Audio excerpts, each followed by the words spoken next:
Good morning, dear students. Let's move on to the next topics of our chapter, Growing Healthy and Fit. Yesterday we have seen the types of diseases, that is communicable diseases and non-communicable diseases.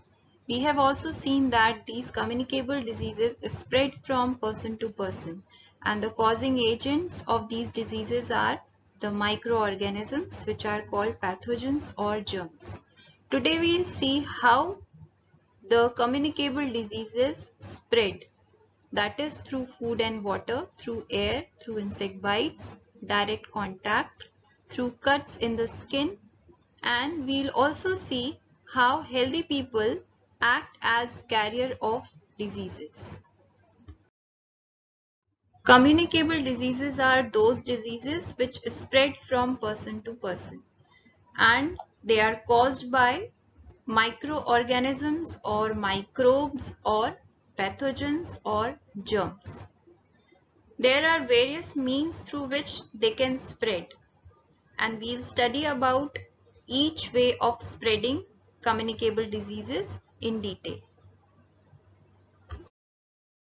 The communicable diseases is spread from infected person to a healthy person through various means.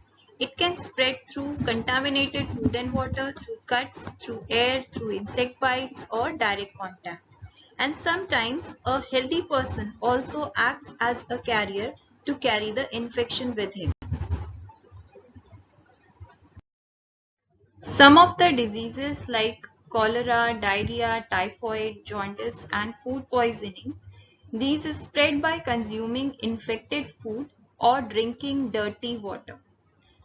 Insects like cockroaches and flies, they sit on the infected food and water and carry the germs to clean food and water. Thus they spread the germs of the disease. Therefore, we should always keep the food items covered to save them from being infected. Air is also a carrier of germs. It carries the germs that spread in the air. When an infected person coughs, sneezes, or spits, the germs are released into the air, and when a healthy person inhales this air, the germs enter in his or her body and make the person sick. Therefore, an infected person must cover his or her nose or mouth while coughing or sneezing. Diseases like common cough and cold, diphtheria, influenza, and chickenpox spread in this way. Blood-sucking insects like mosquitoes, bugs, and lice, they spread diseases like malaria, yellow fever, plague, sleeping sickness, dengue, and chikungunya. And they spread these diseases from one person to another. How they spread the diseases? When an insect bites a person suffering from malaria, it sucks in the blood containing the germs of that disease. And when the same insect bites any healthy person, it releases the germs into the healthy person's body and makes him or her sick. Malaria is carried by female Anopheles mosquito, whereas Aedes mosquito spreads the germs of dengue fever. Diseases like ringworm, smallpox, chickenpox, common cold, they spread by coming in direct contact with the person suffering from them.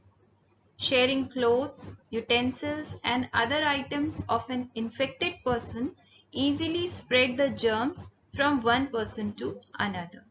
Therefore, we should not use things of a person who is suffering from a communicable disease. You must be thinking how a cut or a wound can cause the spread of a disease. It occurs because the disease causing germs cannot enter the body through healthy skin. But if it gets injured or cuts in any way, germs can enter through it. And germs of diseases like anthrax and tetanus, enter the body in this way and infect that person.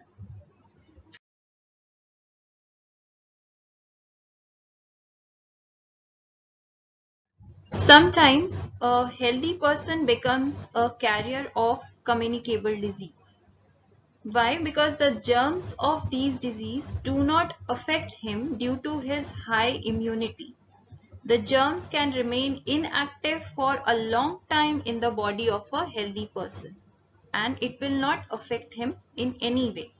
But if that person comes in contact with a person who is having low immunity, then that person will get infected. For example, diseases like tuberculosis, cholera, typhoid, and AIDS. The HIV virus that causes AIDS, it attacks the immunity system of the body. And AIDS, which is acquired immunodeficiency syndrome, it is a communicable disease and its virus can remain inactive for a long time in the body of a healthy person. So in this way we have learned communicable disease and their spread. Tomorrow we'll see what are the preventive measures, what are the measures through which we can stop these diseases, and we'll also see about hygiene and vaccination. Thank you.